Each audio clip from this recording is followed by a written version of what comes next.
Oh no.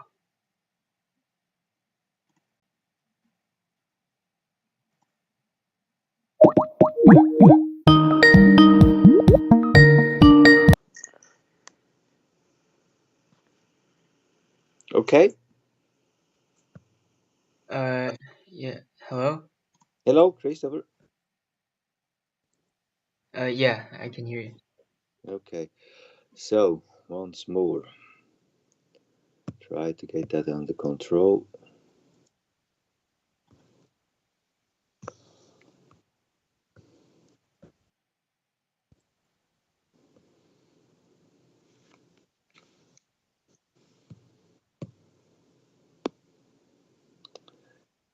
Sorry about that. This is incredible every time.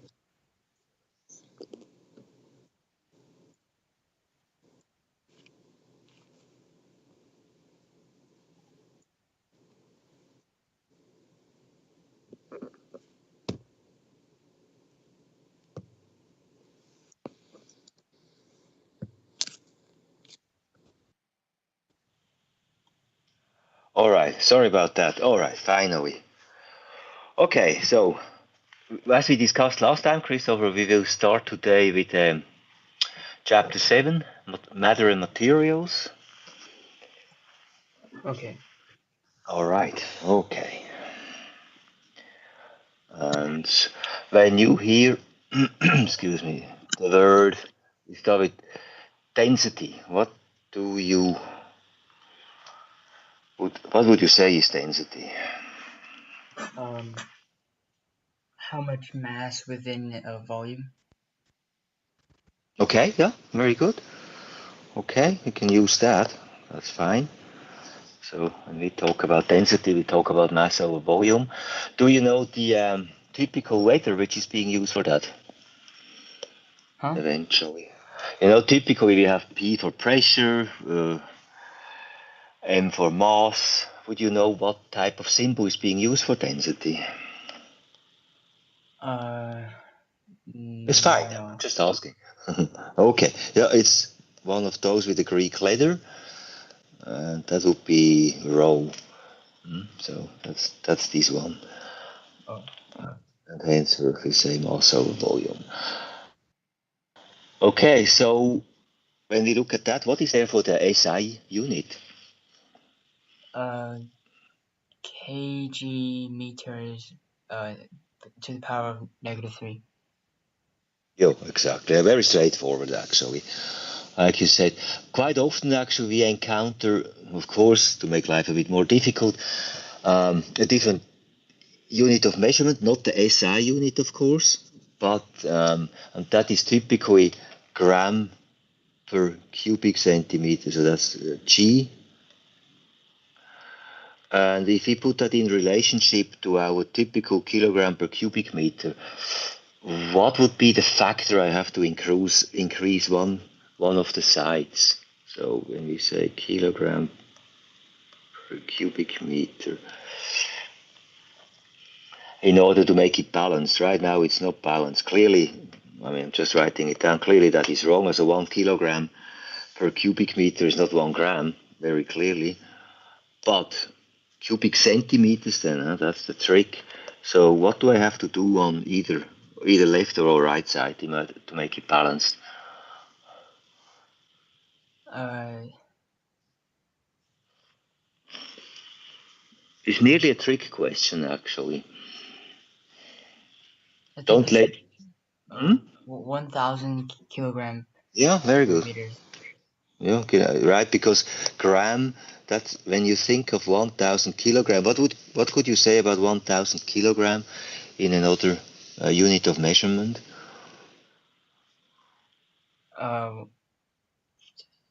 Uh, the 1 Not an million S, grams. not an S. Okay, okay, a good one. Just more say in a, not SI unit, but just to say when if you say the weight of a car, right? For example, in tendency you would not say 1,500 kilogram in tendency. What would you rather say in terms? 1 ton. Yeah, exactly. Huh? So when you think of it, 1 ton per cubic meter, excuse me, is the same as 1 gram per cubic centimeter, right? That sounds a bit like, oops. One is the same thing. That's important to keep in mind. That gives us a better aspect of the ratio. And what would be this density we talk about? What could that be? Would you know any kind of, well, I wouldn't say material, but nevertheless, what is basically having that density? I think water. Yeah, water, exactly. So that's actually what we usually say. Water has about 1,000 kilogram per cubic meter. Huh? Okay. So, simple questions. If you have some copper, so Cu, and it has a mass of 240 grams, and each side, let's say one length, is 3 centimeter. So what is the density? So is it a cube? Yep, that would be a cube, huh?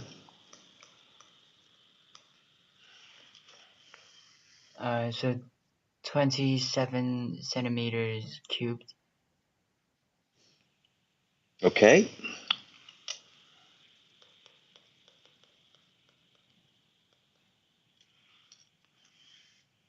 And Or cube. So, I sorry, just cubed. You are not yet in the calculation. Okay. Yeah.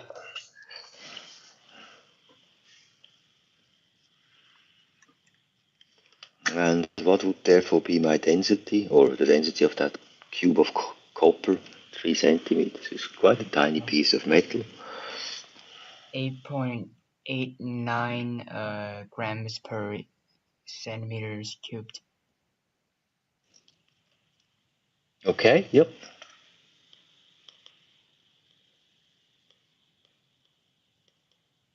And if I would have to express that in the SI units,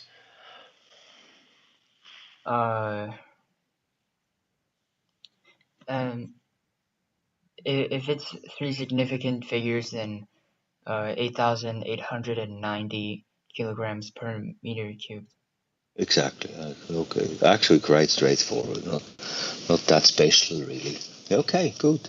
But it gives us a bit of the, how to say, lay of the land. Huh? Now, of course, we go the other way around. When we talk about density, we either calculate the density based upon volume and mass, just straightforward, or, of course, we go a bit reverse, so to speak, and say, well, the density is 7,850 kilogram per cubic meter, and that would be that would be steel. So now it's a sphere this time, with a radius of 0.15 meter.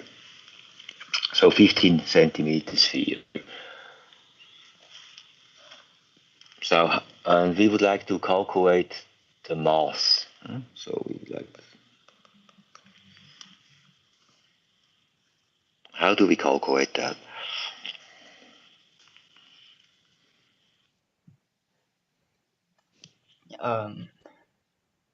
I forgot the equation for the volume.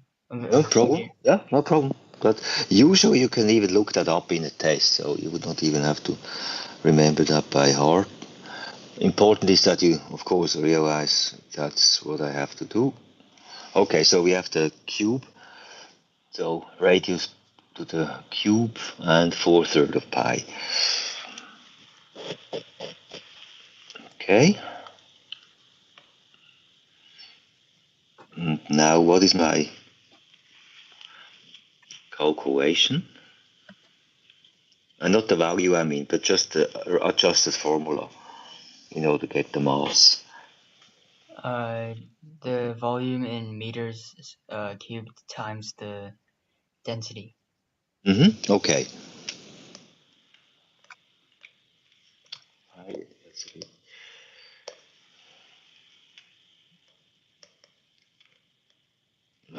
gas. Huh? Exactly. So, of course, if I go into the numbers, that's very obvious. Then we just calculate it.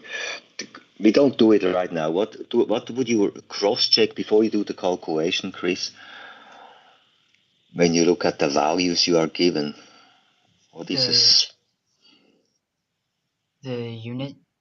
Yeah, exactly. I'd always make sure that you are equal to equal, right? Meter to meter, etc., etc. Not that we suddenly mix up grams per cubic meter or stuff like that. Huh? Okay. Then, of course, as long as we then introduce a power of 10 to the power of 3 or minus 3, sure, but better make it beforehand. Okay. So that leads us actually, so having clarified that, we already go into pressure. And what would you say is pressure?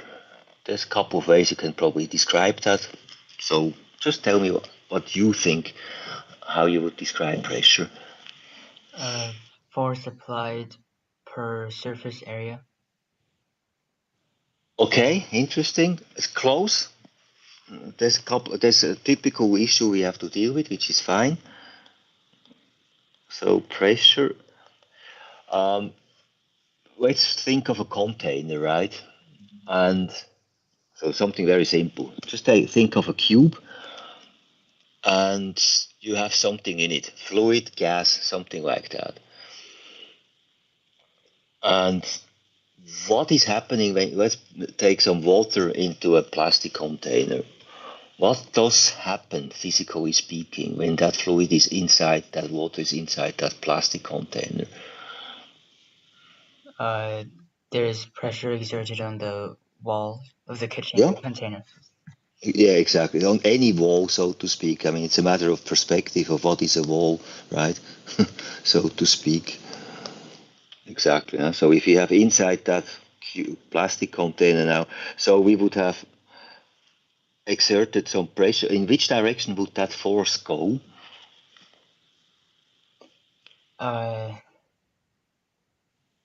Mostly, I think just the bottom. Okay, it's a good, interesting point. Yeah, because you link it, of course, to the gravitational force. So, if there would be no gravitational force, there would be no force on the wall. There still is. Exactly. So, and in which direction most likely is that force going to happen?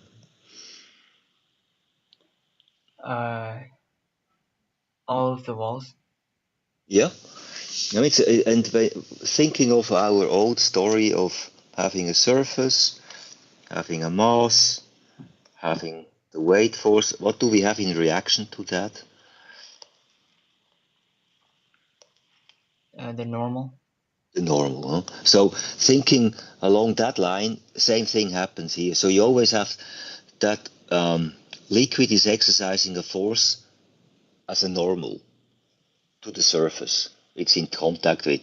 Right? Of course, for a cube like that, it's easier said than for a sphere, but still nothing really changes. So the normal force, huh? So same thing. So we have that force pushing to the wall, and okay, now I'm three-dimensional. This is not. So we just look at it and say, okay, let's say this is the front part. So the force is coming to us, so to speak. Huh? And if you take the side wall, same thing, same thing. So it doesn't matter if it's a cube or whatever. Say that is the bottom. Now we are looking at from top to bottom, so the force would go downwards, so to speak. And if it was the lid, we can leave aside for the time being. And of course, we have the same thing in the back, whereas this one would go away from us because it's. So this is a bit like having taken apart.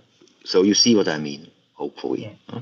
Okay, exactly. So we talk about the normal force. Because some questions clearly will deal with that, especially when you talk about spheres. And now, what you said is the volume. Now, when you look at that picture here with Ru, what do you think is probably needed in order to define pressure.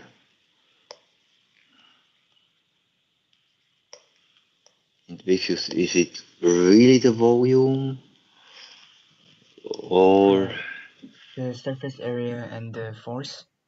Yeah, exactly. So what they say, I mean, the surface area is one thing, but that may be misleading. I mean, so what it is that in some cases when you have, not in these most simple cases, but if you say for example you have some photons from the sun going into space, and then it hits another spherical object that may be another planet, it may be an asteroid or whatever. And then it becomes a bit tricky to define, what is now the relevant area in order to calculate the pressure, right? Or in other words, if you would like to build a kind of interstellar spaceship or even just one to Mars, probably less than that, you would probably think of solar panels, but a bit different than what we have on Earth. More those which we go with the so-called sun wind, right? Which is nothing else but these photons coming away from the sun, and then they go onto those sails. So it's like a sail ship actually, but in space. And that one exercises force. So the reason why I mentioned that, so if we say whatever shape that ship has, and it has kind of a sail, so let's say like this. So if these photons are coming that way, they will push it forward. Huh? So here it's still not too difficult because it's still, let's say, maybe kind of a squarish. But if you think of a kind of a spherical object, then what we say is the cross-sectional area. Huh? So the cross-section. So that's what we calculate. There will be quite some questions we guarantee deal with that. And then it's important that you have in mind the cross-section, not the volume, first of all, not just the area, because that leads instantly to the thinking of area, that's surface area, right? And then you may start to think like this. That is what we would have to think of the cross-sectional area. Huh? It can be explained why it really is like that, but we leave that aside for the time being, because you could dispute and say, well, excuse me, it's if I look at that half sphere and then the forces are coming like that, but it can be shown that when you reduce it, it's actually ultimately that is what counts, because you will express it as and yeah, that just leads me to the next question: how do you express that as an SI unit? Meters squared. Yeah, but I mean the pressure. Excuse me.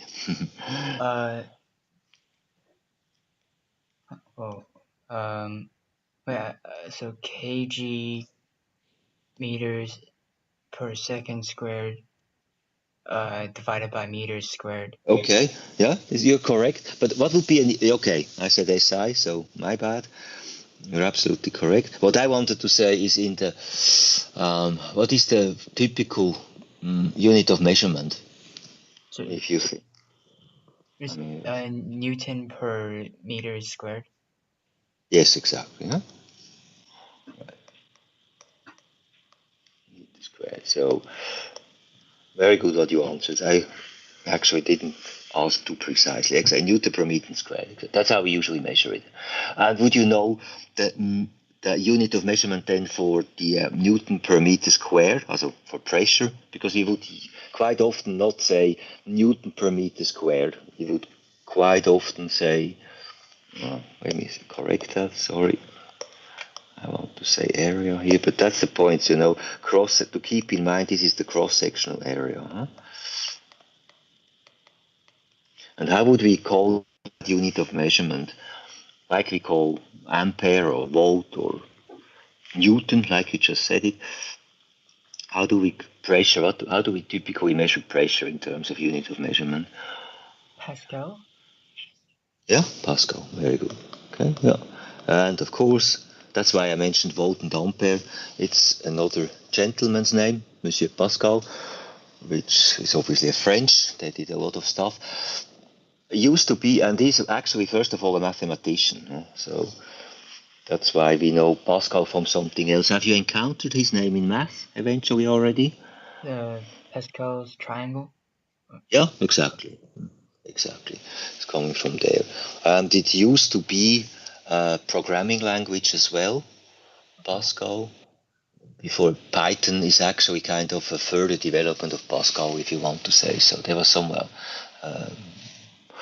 in between. And it was specifically designed, that language, some time ago for students to learn the structured approach. So that thankfully that was brought into play because the programming languages before were what we used to call spaghetti code. They were really, yeah, like spaghetti, just weird. So you see these names show up all the time again and again. Huh? All right. So in order now to go forward, let's make a simple example and say we have a chair with 4 feet, and excuse me, no, all right, here, sorry, and each has 10 square centimeters, each feet has 10 square centimeters. The chair has a weight, so a weight now, not a mass, of 80 Newton. Makes life a bit easy. Typically, of course, you would be told it has a mass of 8 kilogram. So what is the pressure it exerts on the floor? I think we convert the surface area to meters squared. Okay. So 0. No. Wait.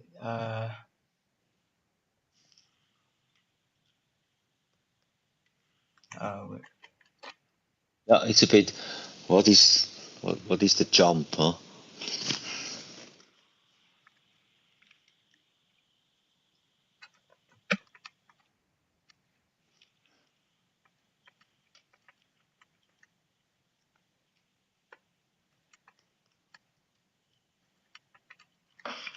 0.001 Okay. Yep. meters squared. And on top, you said already 80. Huh? I think. Okay. All right. So that would give us.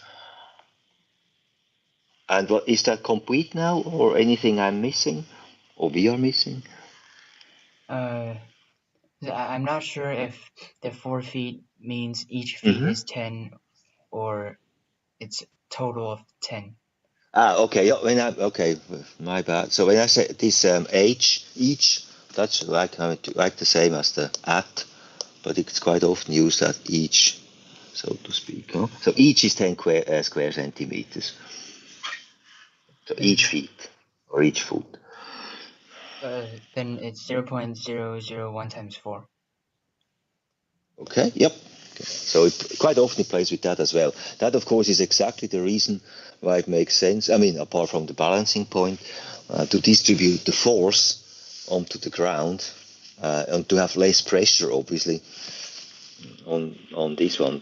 That's why that may be a question as well. I'm just doing it on the side. If you have a vehicle going on some grassland, on an acre, for example, farming, etc. So do you think the tractor, wow, probably, no, excuse my drawing, something like that, that should be a tractor, eh? Or something like with big fat tires, exaggerating, huh? Which one is the better tractor to preserve the land in a better way when it drives over the land, the agricultural land? The one with the big fat kind of balloon tires or the one with kind of normal tires? The bigger one. Yeah, exactly. Very simple, straightforward. Why? Because more surface area, the contact between the the wheels and the ground, so Oh, less exactly. pressure. Right. So if you look at it, if you would look at it from the top, it would be something like something four small rectangles, kind of. Whereas for the other one would be probably something like that, huh? That's exactly the point. Yep. And because we divide it, of course, the bigger the surface area, even if you have a heavier weight, clearly those four tires will be a bit heavier than the other ones. It's still worth it, clearly. I mean, that's an optimization issue in the end to make that accordingly. Exactly. All right, so that's important. Pressure is really a matter of surface area or the cross-sectional area, as we should actually always say. And henceforth, that leads to quite a few design issues in the end. Huh? Okay, so we don't calculate that. That's fine. That's good. And now what we can do is think about pressure in a fluid. So right now we more or less talked about something solid, but of course we have fluids as well. And what when we think of the, let's say, the swimming pool, or of course even more so in the sea, when once you start diving, what will happen to the pressure? It increases. Exactly. And what about pilots when they go up into the sky? I think it decreases. Yeah, exactly. So the higher up you go, the less the atmospheric pressure is, as we call it. Actually, I mean, it's kind of obvious, yet interesting to think about when we are on Earth, right? So we are also, in the end, it's a very, very thin layer, actually, but still, there's our atmosphere. And what do you think is happening with that atmosphere in terms of the surface of the Earth and the resulting forces and so on? I didn't understand. Okay, so when we have on Earth we have an atmosphere, right? Let's say compare it to the moon. Let's say it like that. So what is happening on Earth differently compared to when you think of the moon? Put aside the gravitation, that they are different. What else is having an impact on us humans standing on either the surface of the moon or the surface of Earth? On the moon, there's no air pressure. Exactly. So what does that mean for us on planet Earth? Uh, we're also withstanding pressure from the air. Yeah, exactly. I mean, if you think, let's say, maybe a reasonable atmosphere is maybe going up to, let's say, 6 kilometers, right? From then onwards, it already becomes quite thin, as mountaineers know when they go up Mount Everest, 9,000 meters above sea level. It becomes pretty thin, actually, already, the atmosphere. So let's say so only 6 kilometers. When you think of the whole radius of the Earth, that's a really thin layer. But on the other hand, that's probably a lot of weight, nevertheless, right? When we talk about the surface of the Earth, and then the volume, basically simplified, with the 6 kilometer additional diameter, plus the various gases. So that adds up to quite some weight, nevertheless. And like what we learned before, it's the, excuse me, density here, the normal force. Huh? So anything normal to with like exercise forces. So our body clearly has to withstand that. So if for whatever reason some creatures could live on the moon in kind of a vacuum, it's a bit strange to imagine that, but nevertheless, they would probably be very, very differently built because they don't have to withstand that pressure, right? Whereas we have to. And when you think of sea creatures, what happens when you start to dive down? Um, you have to withstand much higher pressure. Exactly right. So that was a big surprise when they found bacteria deep down, dark, hot, with some volcanic eruption plus acidity and no oxygen but sulfur something. So yeah, so having said that, so to have some creatures living deep down, that's quite amazing the pressure they have to withstand. Huh? So in other words, when we talk about that, we talk about depth,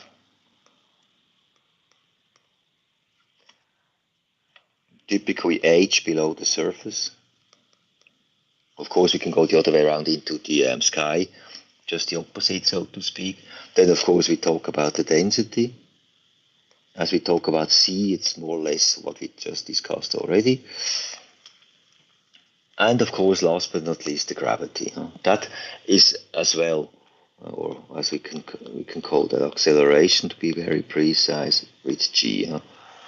And as we are moving further towards the center of the Earth, of course, it becomes bigger. So how would you think we can now link the pressure change? So as we go down, as a change of pressure, so to speak, delta P, how could we link these three elements together eventually? It's obvious, not yet obvious. I mean, it's disputable before we come to a conclusion. But what do you think, Chris? It's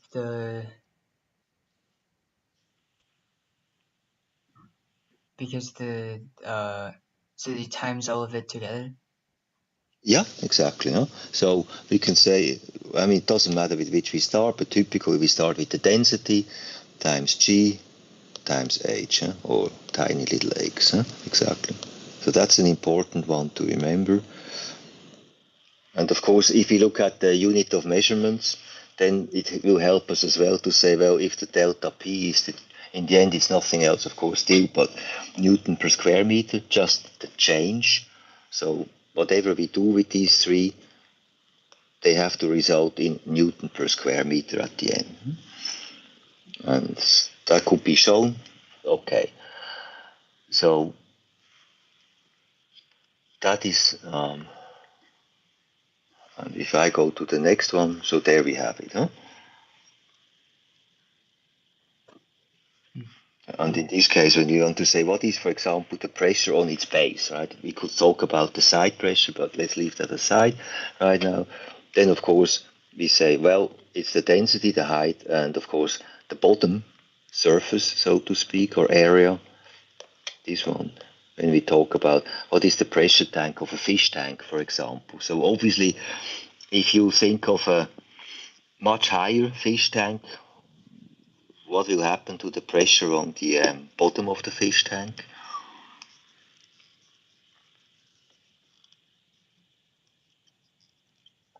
Higher pressure.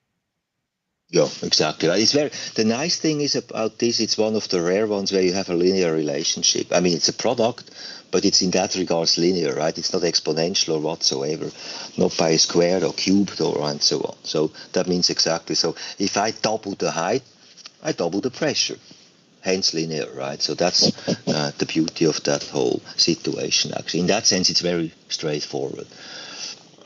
Of course, sometimes then we split it down into the individual elements that we say, okay, let's talk about the volume, which is nothing else but A times H, of course. We talk about the mass of the water. How would we get the mass of the water, Chris? From the known factors we have here, from these three parameters.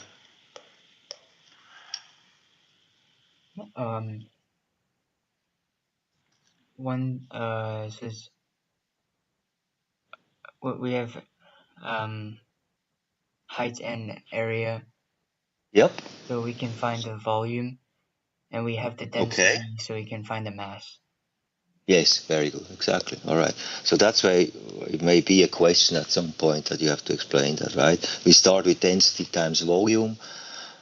And volume we are just identified in the first step, henceforth we can say that's how we link these three. And what is the weight of the water?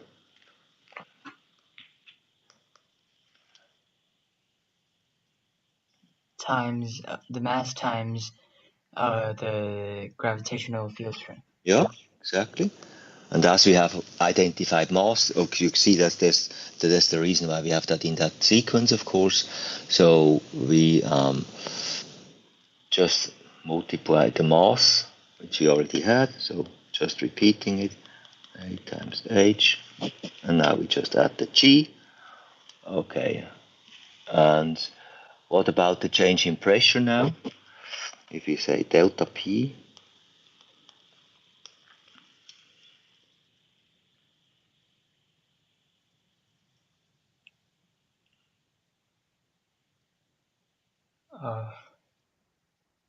that is a bit a tricky one.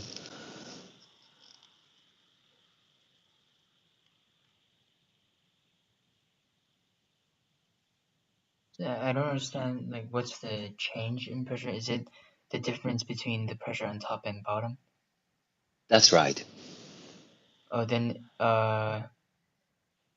it's But, 0 plus okay, yeah, please go ahead. 0 plus the weight over the area. Okay. So, in other words, force, right? When you talk about the weight, right? Yeah. So the weight force, okay. So we have the weight force. So nothing new again. A times H times G. Exactly. And now we talk about force. What is force? Excuse me, over area. So I can make my life now either, well, I can put it wherever I want. Doesn't matter. I can make it like this. Let's make it like that. So what can I eliminate, obviously?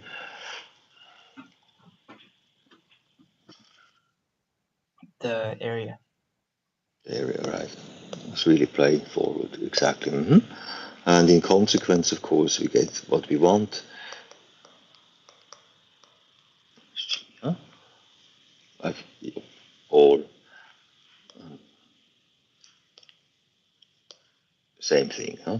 So this is actually how you can explain why it's like what we just said before. Before it was just a gut feeling kind of to say, well, probably they multiply with each other. Gut feeling could have been wrong, could have been right. And when we go into it and why it is like that, it's just a linking of what we know anyway, of how we define the basics. And then when we pull it through, we get exactly the same result. That's quite often happening in physics. It's nothing really that magic. It's just, okay, we make some basic definitions which make total sense. What is density, for example? What is the area? What is the change? Okay, we have that with the height introduced, etc. Then we end up on this. Huh? Okay, good.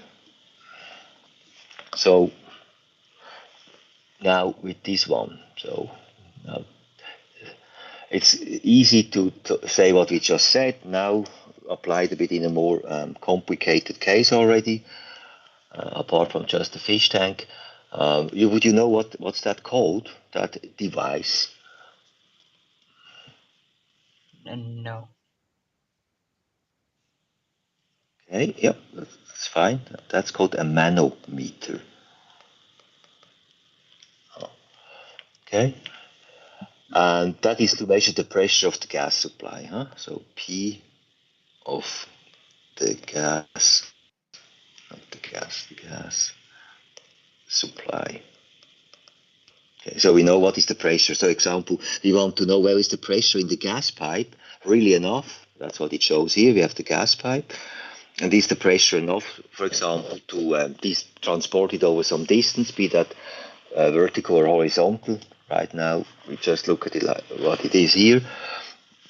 So in other words, we obviously probably need to keep up some pressure in the pipe, the gas pipe, I mean, in order to make the gas moving forward. Right? Otherwise, why should it move? Simply speaking, without pressure, it doesn't move. Same as water in a pipe. Of course, like what we discussed before, the electrons, right? They need some kind of pressure, which is the potential difference in order to move the electrons from one end to the other.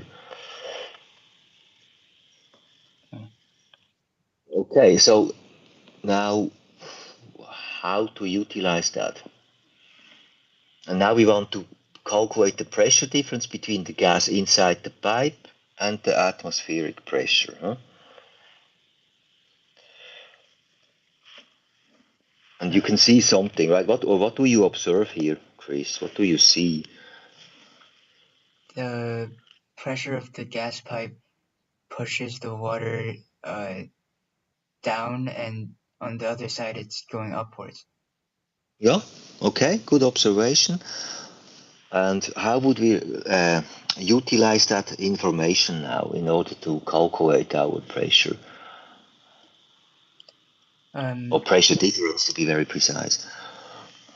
We have the water density, we have the height of the elevated water, and we have the gravitational field strength, so we can calculate the difference in pressure. Okay, very good. And I make now the height blue, not yet green. So what do I have to do in order to get the height? And also it's very obvious just to ask nevertheless. It's 60 minus 20, 30, so it's 30. Exactly. So the height difference, basically it should be a delta H, right? Like here we talk about H.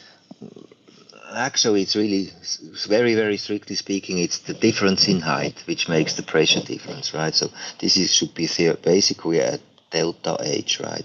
But usually we just say the height, because for all practical purposes, we just call that the height then of the water. And here it's a bit more obvious because it's the difference between that level and that level. So here it's more obvious to talk about delta H, of course. But not that we think it's suddenly something different, obviously. Okay?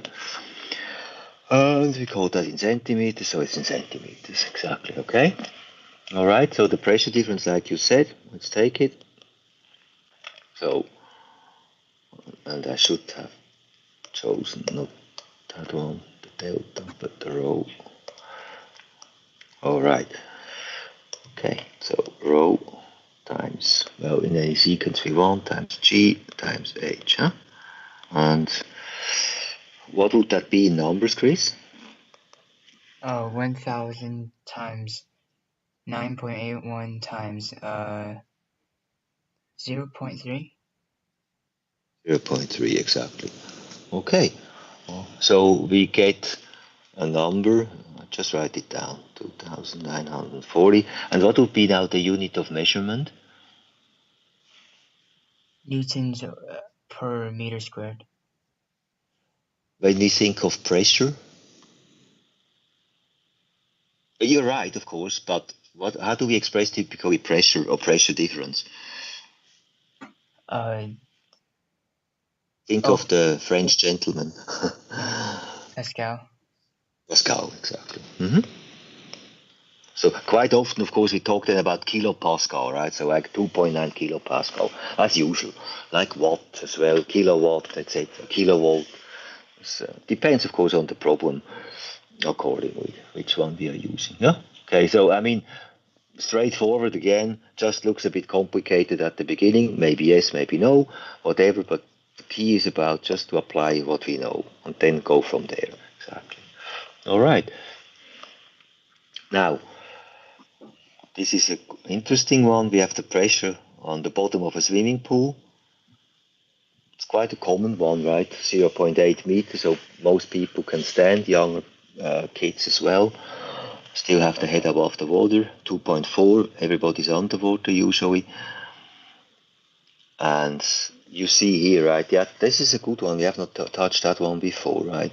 Typically, the atmospheric pressure is 1 times 10 to the power of 5 Pascal.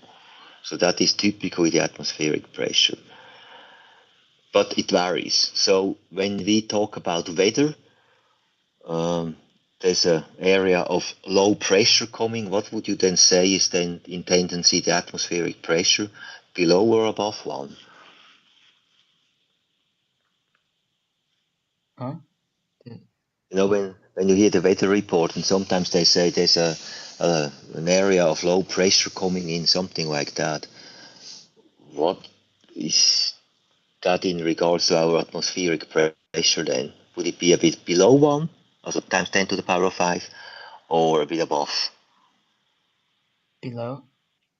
Yeah, exactly right. So the point is that when we have nice weather, we have a bit higher pressure, and if the weather is bad, we have a bit lower pressure. I mean, we are not going into meteorology, of course, but just sometimes interesting to keep in mind. So basically 1 times 10 to the power of 5 is more or less the reference point of atmospheric pressure.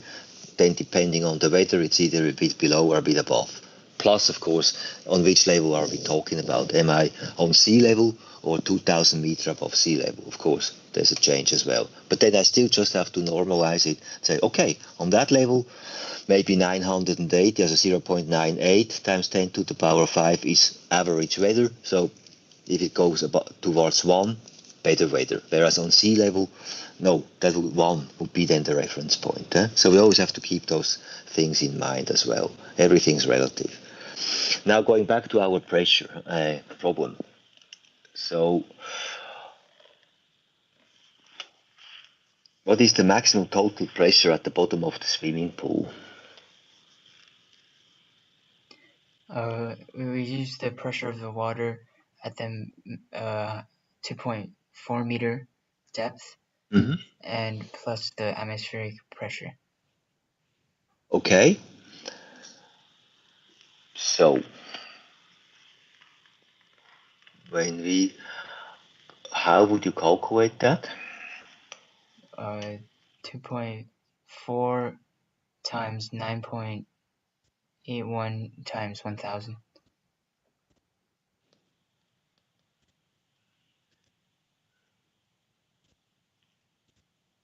Okay. And that's the pressure at 2.4 meters, huh?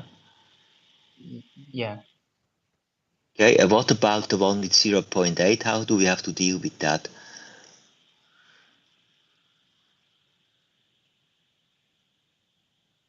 I think we ignore it. Okay.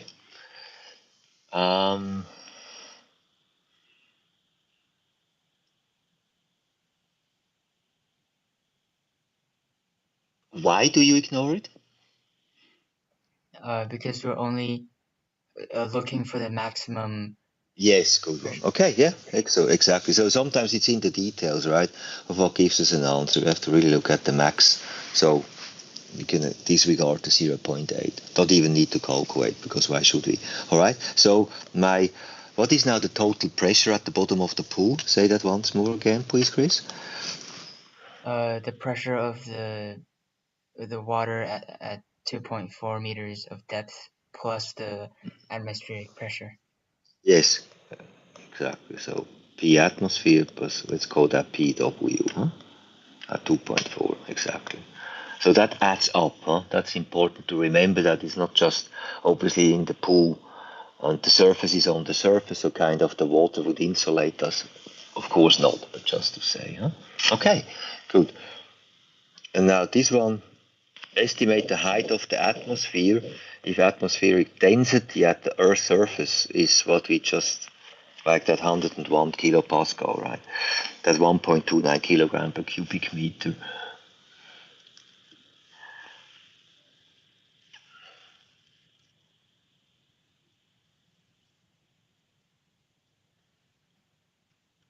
Uh,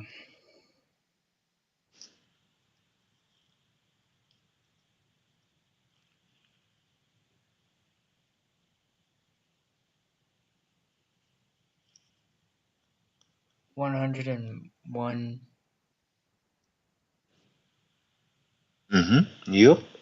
Or how would you rearrange the formula? Maybe always go for the formula first and the numbers afterwards. Yeah. So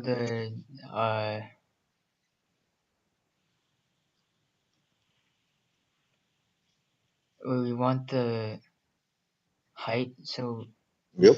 Okay. the height is the density divided by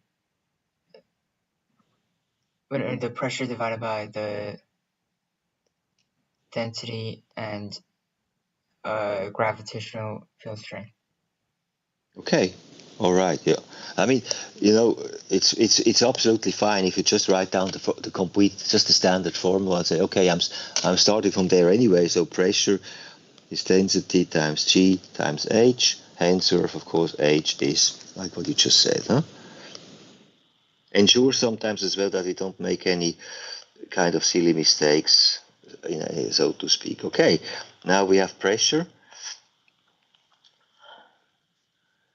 So now they say it's 101 kilopascal. So how do I translate that into a good number I can use for my calculation? Or transform is better.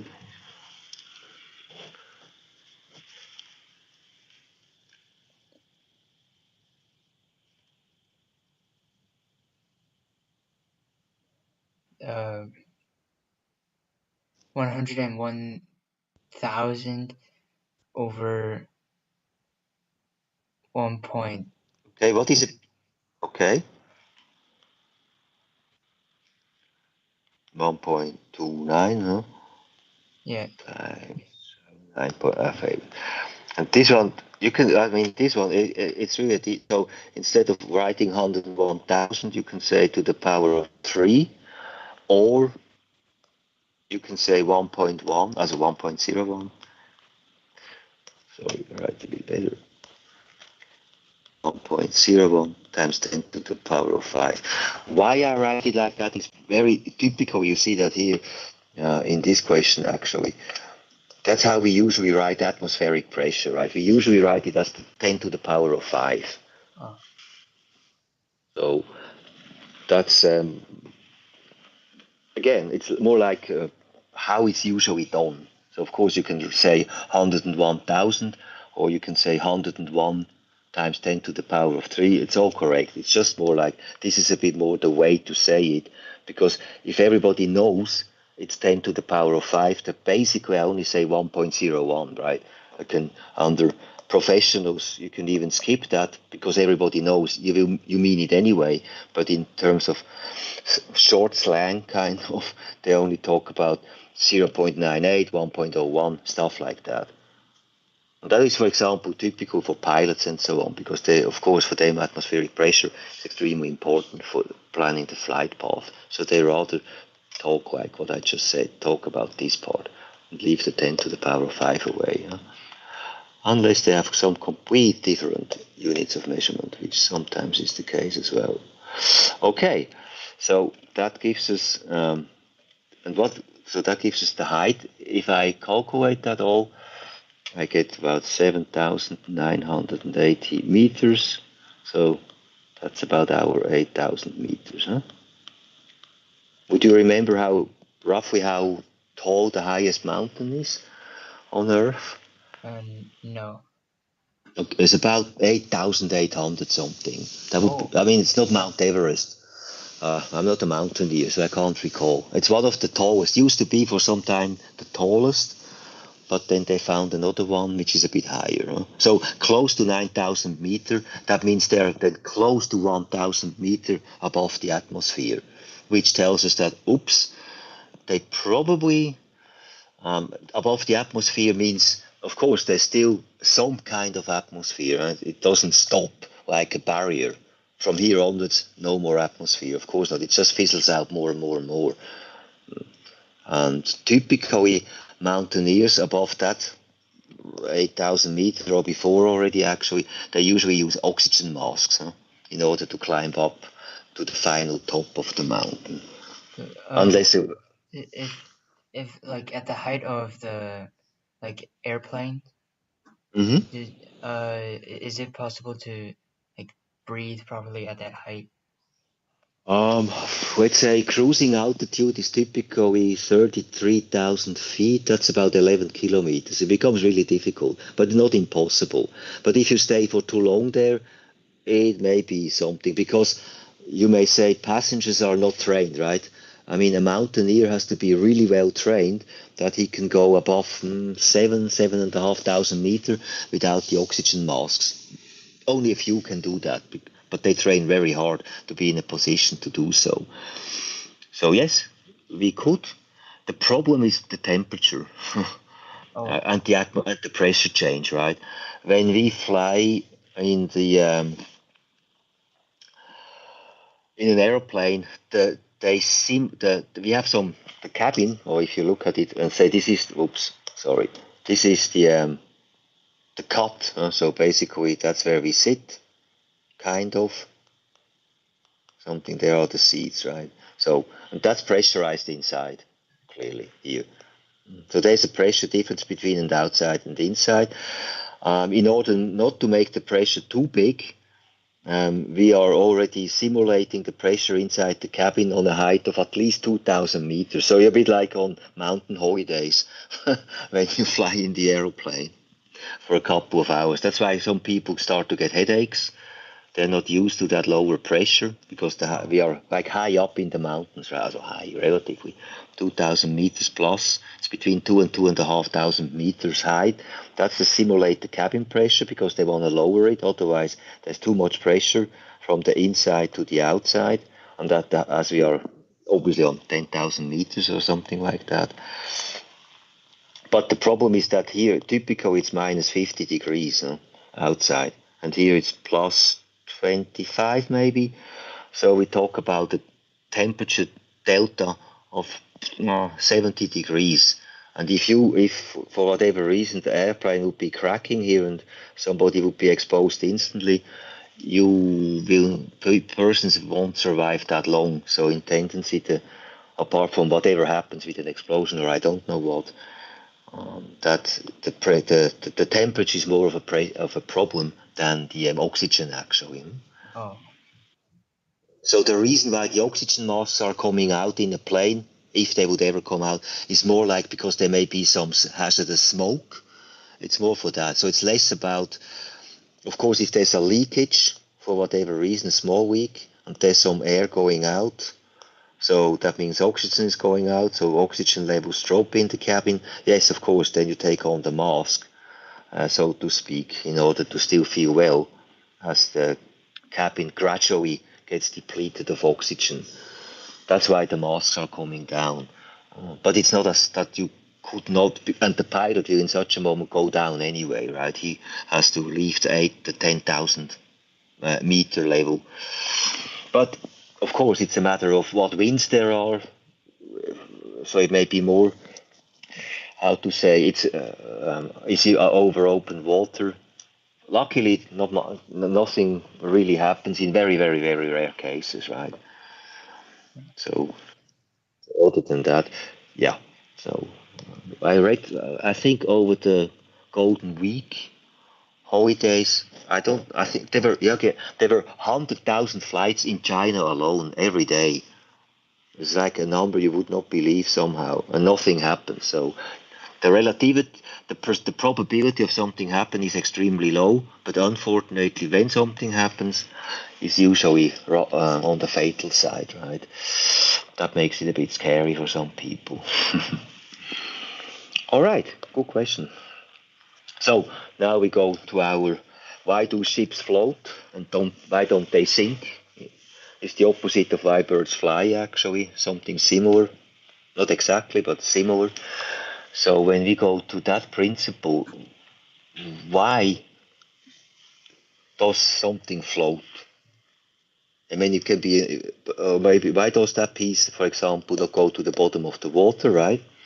Of course, it could float on top. So why is it floating? What does influence all that? Because it's less dense. Okay, yeah, that's the brilliant identification. When it's less dense in terms of forces, what does that create? Just simple force balance. The gravitational force on the object is less than the water, the liquid. Okay, yeah, okay. Let me think.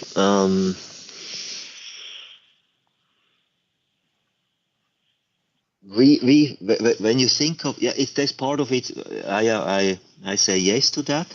But when you think of um, the height, right? What we said that there's a potential pressure difference actually, and we have obviously a volume. well, take a ship, take a body. But the body is maybe not a good example because typically we have to swim, I mean, with strokes and all. But if you take a ship, why is the ship float? Why is it not sinking? When you think of just the force balance. So in other words, we have the surface, we have the ship, something like that, and it's not sinking. The water is the pressure under the ship is keeping it up. Yeah, okay, yeah, good one. Right, so something, the pressure, like let's call it pressure, the force resulting from the pressure, let's call it something like that, huh? So that one is somehow related to the pressure, which is helping us to counterbalance, let's take that gray, to make that one gray, the weight of the ship, huh? So it must be in balance, otherwise it sinks, or it gets pushed out of the water, actually. It's not impossible, actually. When when you think of maybe typically little children like to do that. When you sit in a bathtub, for example, can you make something jump out of the water? If you hold the less dense object deeper into the water, then Yeah. it will Yeah, jump out. exactly right. So the squeaky duck or something like that, that is usually very shallow inside, or hollow actually, better said, excuse me, like the plastic rubber duck, something like that. Exactly. So they push it down and then whoosh, the moment they let it go, it jumps out of the water to the eternal delight. Huh? Exactly. So there we see actually physics in practice, if you want to say so. And what we call that force making the squeaky duck jump out of the water. Would you know how we call that force? Buoyancy. Okay, yeah, can say. Typically, we call it upthrust. Huh? Oh, So, yeah. oops. Yeah, exactly. So that upthrust, so that's basically the red one, actually. So the upthrust, right? And that is, like what you said, it has to do with the pressure. So, but it's a force, obviously, in the end. So how would you define that force now? What we said is red. So how do we make the force out of what you said with pressure and so on? How could we link that? Pressure times area. Okay, in this case, it's a bit different when you think of the volume. Yeah, I said it. Okay, smart. The body in the water. So that would be probably more the volume, right? That's why density of it plays a big role. Huh? So, or in other words, you have the density times G times the volume. But the density now, it's or in other words, the upthrust is actually equal to the weight of the liquid. So the delta is the rho. Excuse me. The rho is not the one of the ship. It's the one of the water. Huh? So that is where we have to calculate the upthrust in the end. So the defining part is actually then coming here with the volume. So we have to make which of course in the end leads to the density of the ship, of course. But we have to obviously construct it in such a way that we maximize the volume and in parallel basically minimize the density of the ship, so to speak. And then it will create the biggest volume possible for the displacement, which is then creating the upthrust in relation to the G, of course, and the density of the liquid it pushes aside, or the gas. Could be as well in the gas, actually. You know. Okay. So the volume of the liquid displaced is equal to the volume of the liquid taken up by the object. Huh? So, and of course, what is important to remember that of course only what is underneath the surface counts. Huh? So the higher the ship is, it doesn't contribute. It only adds to the W, of course. But what makes it is, of course, what displaces the water and not what is on top. So in other words, when we think of an iceberg, so yeah, the huge part is underneath the water, and that makes it possible actually to have a big volume, frozen water. Obviously, the density must be different, and hence Earth can float, otherwise it would sink. Okay, so when we look into that a bit in more detail now, same thing we did before, but just applied now difference in order to calculate the upthrust. Huh? So we call that F, and we said what is the force due to the water on top of the surface?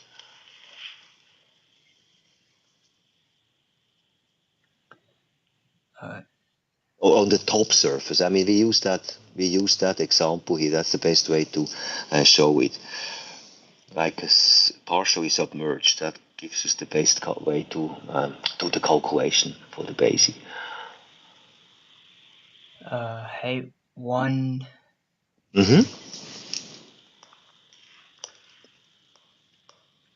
Times the density and yeah.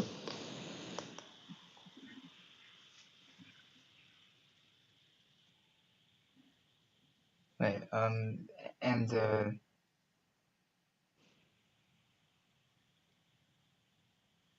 wait, Yeah, you are close. Because when you, what do you need in any case? I mean, it would be different if you would be in outer space.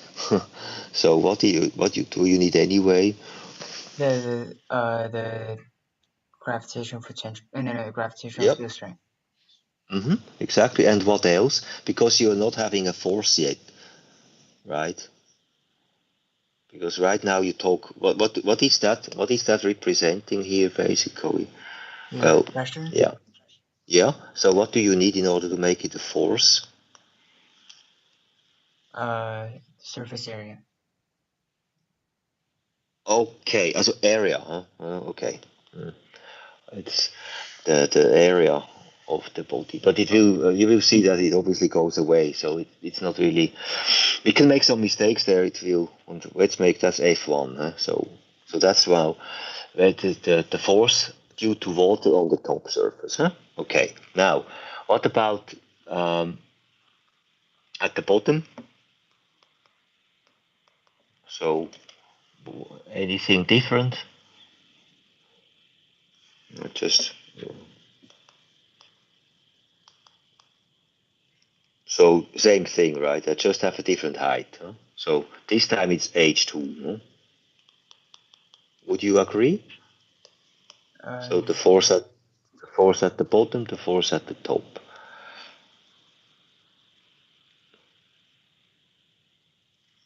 Yeah. Okay. So now, what is there for the upthrust? When you think of these two forces,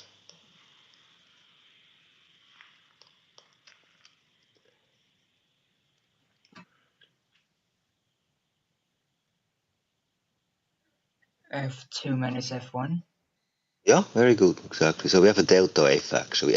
Again, as always, right? Usually we always talk about the differential actually, which is creating something. Like acceleration, it's actually the change. It's always delta the change, right? So this is therefore F2 minus minus F1. Yep. So you can say that, and that means, of course, that as I have the same constant.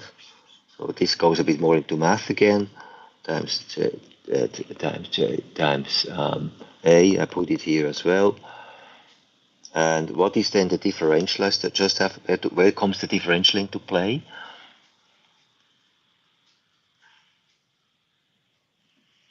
The height. Yeah, exactly. Huh? H2 minus H1, and as we look at, when you look at the diagram, we can call that H actually, right? Which is the height of the cube, the height of the body. And when we go into that one, we can say this one times G times A times h. And what is A times h?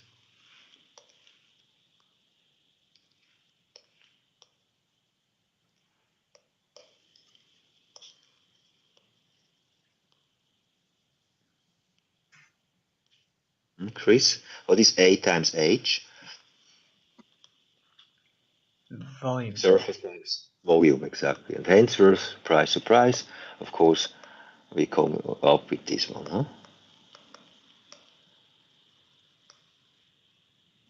So what seems very logic from the starting point of consideration, like what we did here at the beginning, we can actually prove in more detail when we apply the forces which must be acting on that body in the water, and we say it's in balance, okay, for an easier to easier derivate the formula, we put it a bit underneath the surface. Makes life a bit easier in terms of considerations of forces acting due to the water. And then in the end, of course, we can say, okay, you see, it's a bit more, partially it's a bit more math, huh? That we can say, yep, I rearrange after I've done that, because it's all the same here, apart from this one. So of course I leave that aside, separate the height, then I can realize, of course, the height difference is nothing else but the height of the body itself. And when I then say, now what can I link with each other in a smarter way, because this is okay, right? Sorry.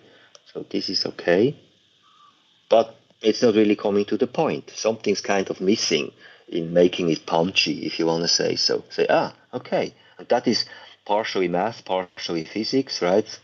That you say, that A times h, that's a new constant which we call volume, so to speak. In math speak, it would say, okay, we make a new constant out of that, or variable, depends on which function we're talking about. And then we have a very simple, straightforward formula, which is kind of God's feeling okay, or meeting our God's feeling, huh? Yeah, at the beginning.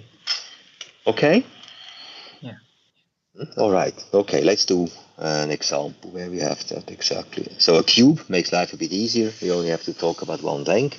Floats in water, 15 centimeters below the surface.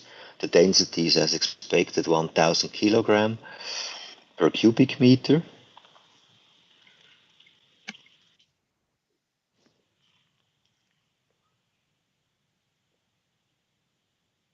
And we want to know the force. So what is step one basically before we go into the force? What should we calculate first?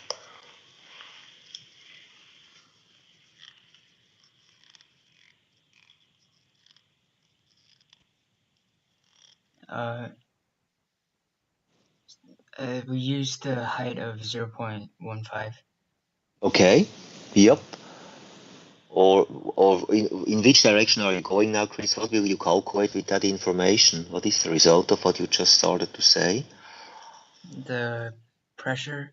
Yeah, exactly right. So we start pressure. It's in many cases when we have to calculate the force, but we are talking about these bodies in water or gas inside a container, stuff like that. It usually starts with the pressure we better calculate, right? Which you exactly did now. That's good. Okay. So we can, of course, apply what we just said. Okay. That's how we calculate the, excuse me. That was one step too many. Okay. So, all right. So we said 1000 times 9.81 times 0.15. Huh? Okay. So I'm just writing down the number. And unit of measurement again, Chris? Newtons per meters squared. Okay. And like when I say... Pascals. Yeah, Pascal, exactly. Yeah. All right. So 1000 for or 1.4 kilo, for 1.47 kilopascal. Huh? Yeah. When you think of the atmospheric pressure, it's 1 times 10 to the power of 5, right? So this is 1 point times 10 to the power of 3. So there's still 2 missing. Just to give you a bit of a relationship, right? That we say there's obviously quite, as atmospheric pressure is quite something actually. Not to forget that. All right, so that was step 1. Now, how do we go to get the force? What is the relevant? So in order to go from pressure to force, what do we think need to know?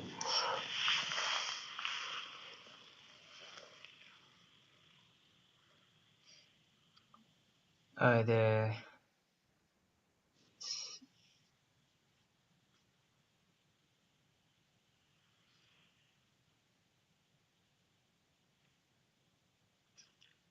When you the read the surface area, yeah, yeah, the area of the yep, yeah, surface area. Nope, get out the area. Which area specifically? When you look at the question, it basically tells you bottom which. area. Yeah, exactly. Because we're talking about upthrust, right? So clearly, there's a pressure from underneath acting on that bottom surface, pushing it up until it's in balance, or keeping it in balance. That's the better way to say it, as we are already in a balanced situation, obviously. So that means, yes, there's a pressure, but the pressure is, of course, a force, and vice versa. A force is always a pressure in most circumstances, unless we have that at the beginning with kinematics and so on, in kinetics. But in this context, of course, we link it to a size, right? So we don't see the force, so to speak, but it's there in this area um, through the pressure, so to speak. Huh? And hence, where we just go and say, okay, now I want to know the force. So, of course, I have pressure times area. Pressure I've calculated, area I just need to remember which one. What am I talking about? And obviously, in this case, I'm talking about that cube, which is here in the water, and it kept in balance by that force. Huh? So by this one. Obviously, there's a counterbalance, otherwise it wouldn't be in balance. Huh? So we can, but the funny thing is, again, we don't need to know the mass of the cube. You may say we have the density, okay, but we go by the density of the water. Huh? So that may be a trick question at some point, that they give you the density of the cube as well.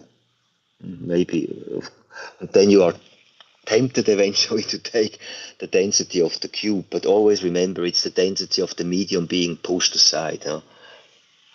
And of course, in tendency, you would, in such a situation, not being given water, maybe liquid helium, something like that, where something still floats then, which has a very different density, etc. Huh? So it's the medium that counts for the density, or in other words, the volume of the medium pushed aside creates the force. So the one which makes that, the body which creates that, doesn't matter if it's, and that's always puzzling, but that's exactly the point. It doesn't matter if it's wood, steel, rubber, or whatever, fiberglass, what pushes it aside, as long then, of course, it has the volume created to generate the force, which is purely related to the density of the material, of the medium, right, as water in under normal circumstances. But the volume is the decisive factor, and of course, that has then the impact on generating the force, huh, accordingly. So in this case, it's a slightly different question because we are going by the force acting at the bottom of the cube in order to keep it. That's another way to look at it as well, actually. Okay, and as we calculated that it was 1470, so the cube is 0.2 squared, huh? And hence we get then the respective 58.8 Newton. Huh? Okay. Now this is the number 3.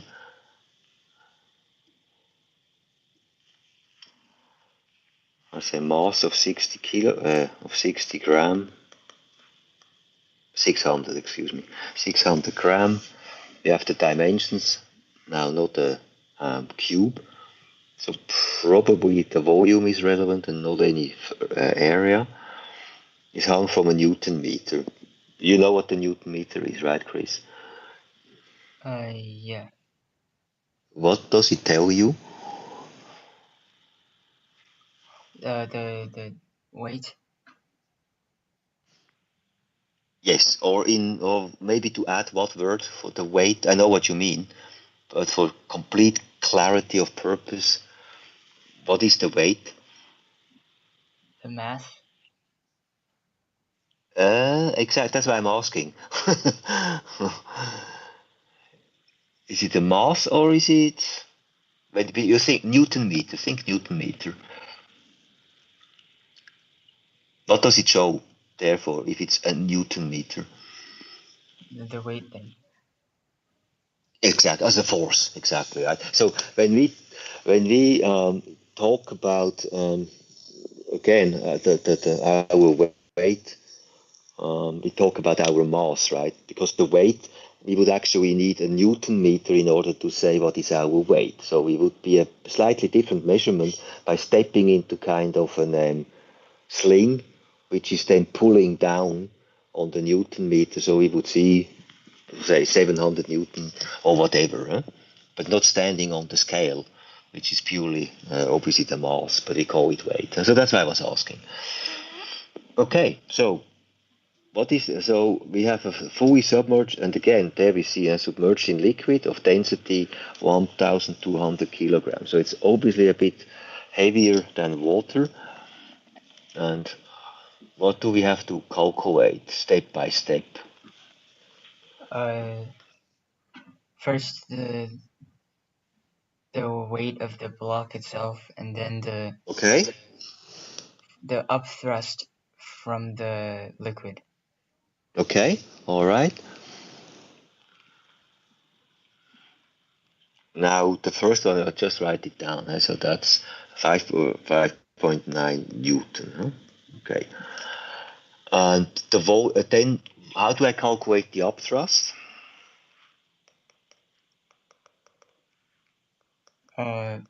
Is the density, the 9.81, and the volume of the metal block. Okay. Yep. So density times volume, huh?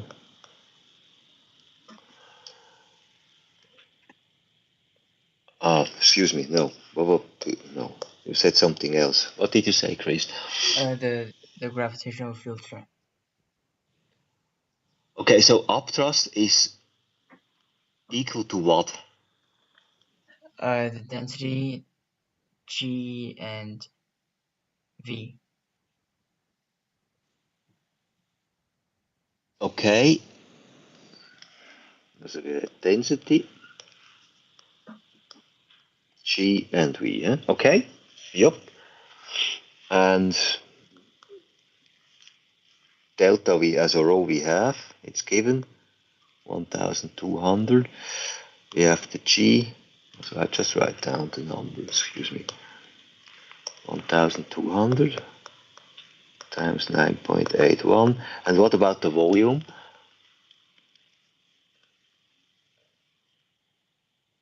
0. Wait.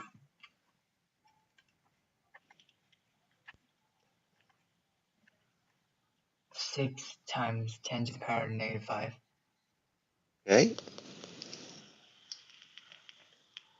So I have 1,200 minus 6. So that gives me how much now in total? 0.706.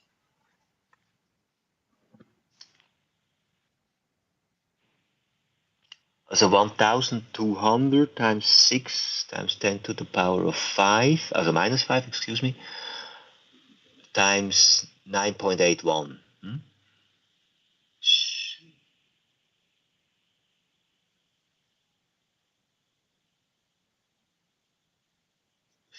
So you should get 0.71 for that upthrust.